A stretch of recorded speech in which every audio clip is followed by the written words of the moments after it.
semua, di sini Rafka ingin membantu tugas kakak.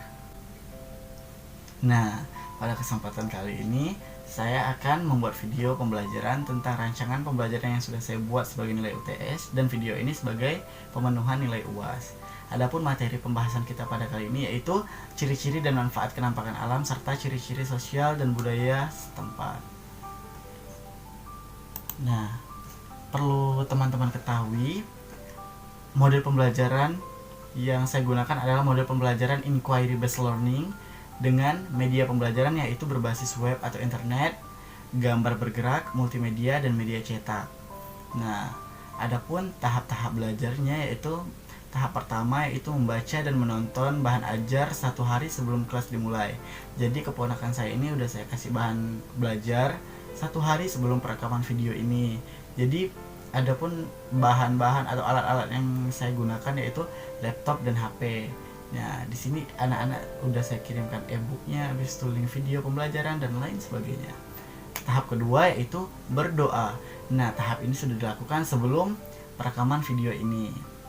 Tahap ketiga yaitu peserta didik mendengarkan penjelasan secara umum selama beberapa menit. Nah, di sini saya sebagai guru akan menjelaskan secara umum dulu nih tentang materi yang akan kita bahas. Baru di tahap keempat, peserta didik menyampaikan apa yang ia ketahui setelah membaca materi yang dibagikan yang sudah dijelaskan oleh guru. Baru tahap terakhir yaitu evaluasi dan pelurusan materi agar lebih mudah diterima peserta didik dan informasi yang diterima lebih benar. Jadi di sini saya lebih menekankan bagaimana murid menyampaikan apa yang ia ketahui dulu tanpa menyalahkannya. Kemudian di akhir pertemuan kita akan meluruskan segalanya apa yang mereka sampaikan sehingga tidak ada miskonsepsi yang akan mereka terima. Nah, di sini kakak bakal ngasih Aka bahan bacaan lagi yang kemarin udah kakak kasih.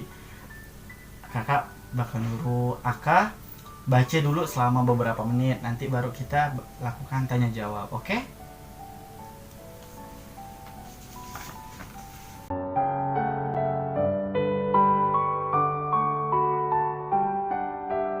Nah, sebelum kita mulai nih, kakak bakal jelasin tentang apa sih penampakan alam itu dan apa ciri-cirinya dan manfaatnya untuk apa sih buat kita.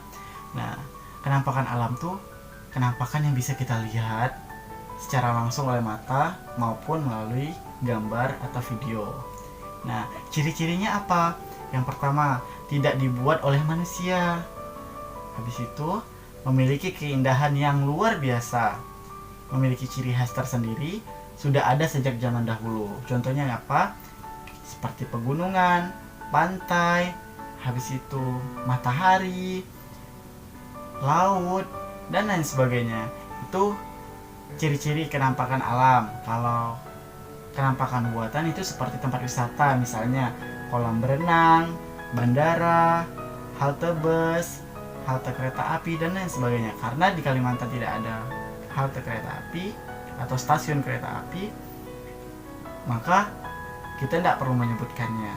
Tapi yang lebih banyak di Pontianak itu seperti bandara, ada 1 kolam renang, kita ada lebih dari 3 kolam renang.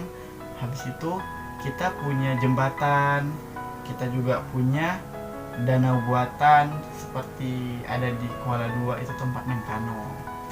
Nah, manfaatnya apa sih? Nah, ada beberapa manfaat. Di sini ada di laptop. Manfaat pertama itu kenampakan alam sungai sebagai irigasi, tempat budidaya ikan, dan tempat mandi atau mencuci. Irigasi itu apa? Air yang dialirkan ke sawah. Dan kalau penampakan gunung yaitu sebagai paru-paru dunia, penyedia kayu bagi manusia, dan tempat penelitian flora dan fauna. Setelah sungai dan gunung, ada kenampakan alam laut, yaitu sebagai tempat hidup ikan yang banyak dicari nelayan atau manusia, bahan pembuatan garam, dan tempat wisata. Nah, setelah kakak jelasin ini, kita akan coba buka sesi penyampaian apa sih yang kakak tahu tentang materi kita pada hari ini. Siap?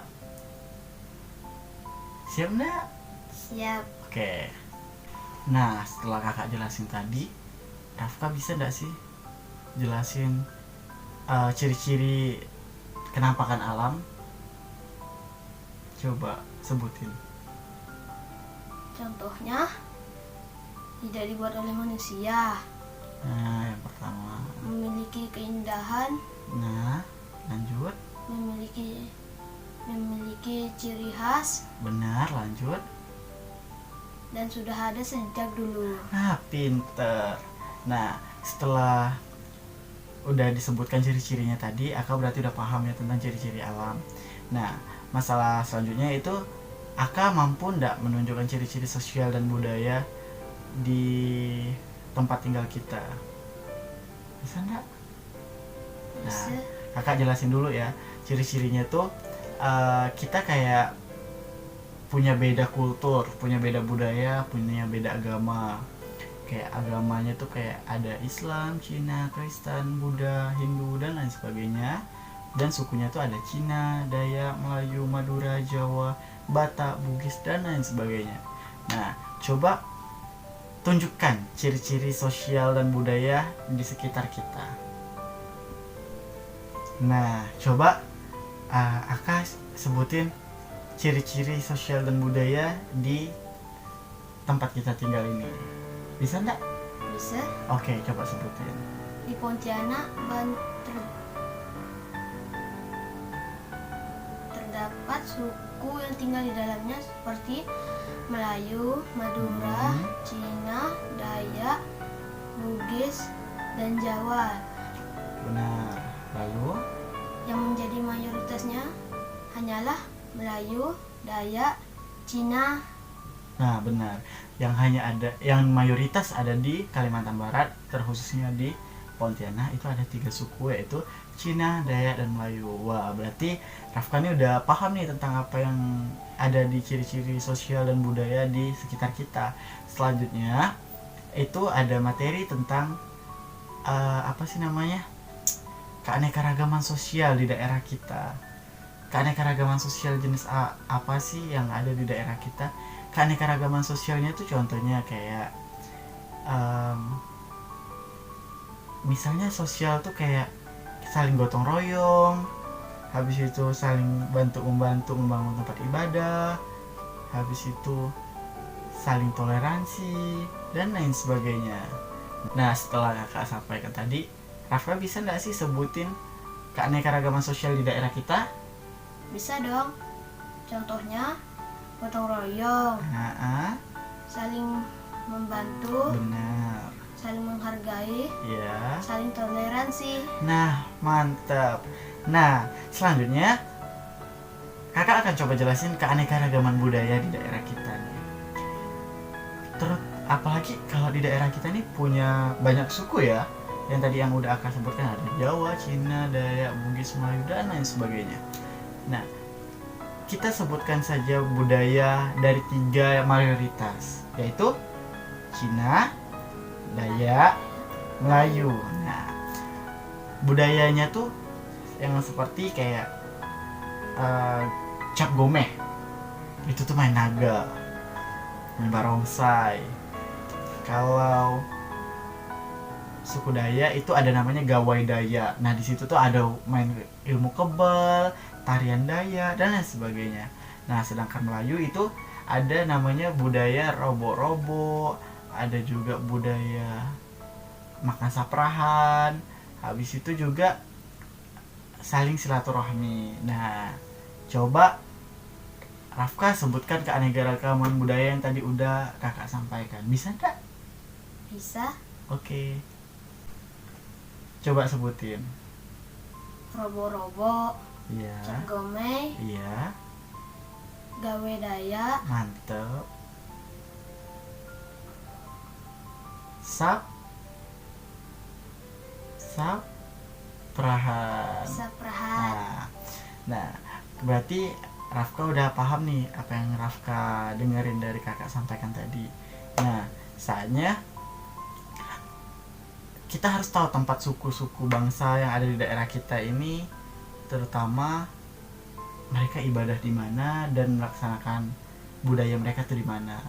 Nah, perlu Rafka ketahui dulu ada beberapa tempat ibadah yang ada di Pontianak. Nah, yang pertama itu ada Vihara Buddha di Jalan Ahmad Yani. Yang kedua ada Vihara Konghucu di sebelah Vihara Buddha. Habis itu ada Vihara Hindu di Jalan Adi Sucipto. Ada Gereja Katolik Katedral yang ada di Jalan Patimura. Dan masjid terbesar di Pontianak atau Kalimantan Barat yaitu Masjid Mujahidin yang ada di Jalan Ahmad Yani juga. Nah, coba kakak jelasin lagi cara mereka jalanin budayanya gimana. Jadi kalau mereka punya acara cap gome, ya mereka melaksanakannya di vihara mereka, vihara Konghucu. Kalau mereka punya acara budaya Buddha, habis itu budaya Hindu, mereka adakan di tempat ibadah mereka. Kalau mereka mau ngadain kayak gawe Dayak, mereka biasanya ngadain di rumah Betang. Kalau acara-acara keislaman kayak ada saprahan juga biasanya, itu tuh mereka ngadain di Mujahidin gitu. Nah, coba Rafka sebutin, bisa nggak? Bisa. Oke.